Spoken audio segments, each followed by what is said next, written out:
All right.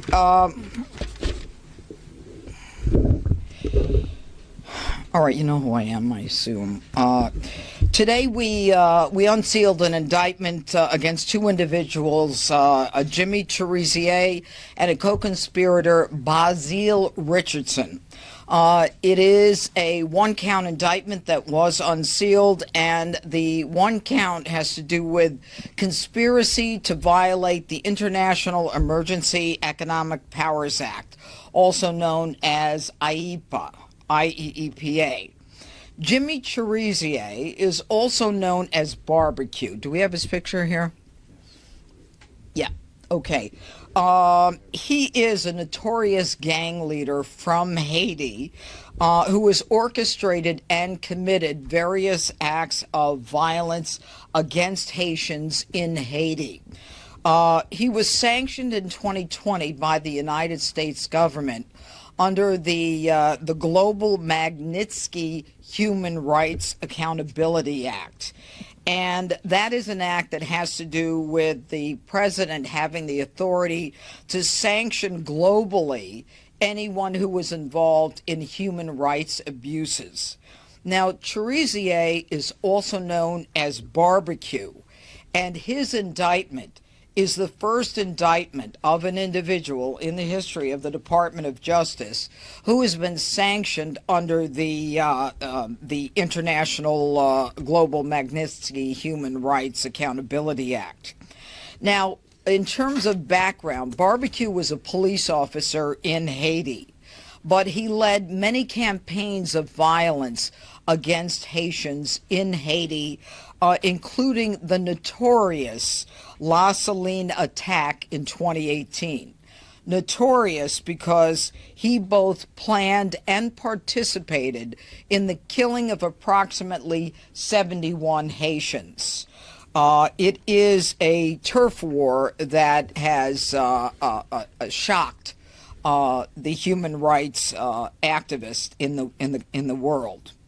His co-defendant, Bazil Richardson, grew up in Haiti with Chérizier. He is a naturalized U.S. citizen who is living in North Carolina. He was also indicted under that same one count, and he is indicted for sending money to Chérizier, sending money from the Haitian diaspora in the United States to Chérizier. And knowing that Chérizier was sanctioned under that 2020 Magnitsky Act. Now, apparently he was a trucker who, although he was from North Carolina, was just picked up in Texas. Now, one of the things that is extremely important that you'll be hearing about from my law enforcement partners here is that the State Department has designated a $5 million reward for information leading to the arrest and or conviction of Chérizier. Now, I want to let the public know that anyone who is giving money to Chérizier, also known as Barbecue because of his violent acts in his home country, cannot say, I didn't know that he was sanctioned by the U.S. government. They will be prosecuted, and we will fine them because they are supporting an individual who is committing human rights abuses, and we will not look the other way. Now, this office is not unfamiliar with crimes of violence in Haiti. Several months ago, we got a conviction against an individual by the name of Jolie German, who was involved in the kidnapping of 16 American Christian missionaries in Haiti. Haiti is a hot spot right now, and I don't use that as a pun on words, but there is incredible violence going on there, which is why the State Department has gotten involved and why we have made the decision to make it very clear under the Magnitsky Act that we're coming after you if you give money to Chérizier. At a press briefing, U.S. Attorney Jeanine Pirro announced the unsealing of a one-count indictment against Jimmy Chérizier, known as Barbecue, and his associate Bazil Richardson.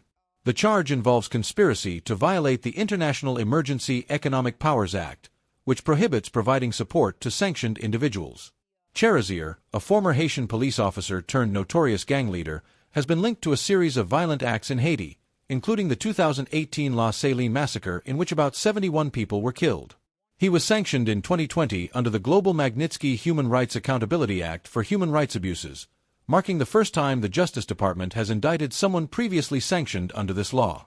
Richardson, a naturalized U.S. citizen from North Carolina, is accused of transferring funds from the Haitian diaspora in the United States to Chérizier despite knowing about the sanctions. He was arrested in Texas, where he was working as a truck driver. The U.S. State Department has offered a $5 million reward for information leading to Chérezier's arrest or conviction.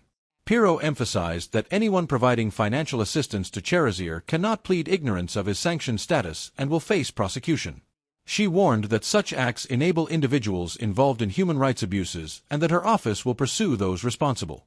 This announcement comes as Haiti faces escalating violence, prompting heightened U.S. law enforcement and State Department action to cut off support for those contributing to the unrest.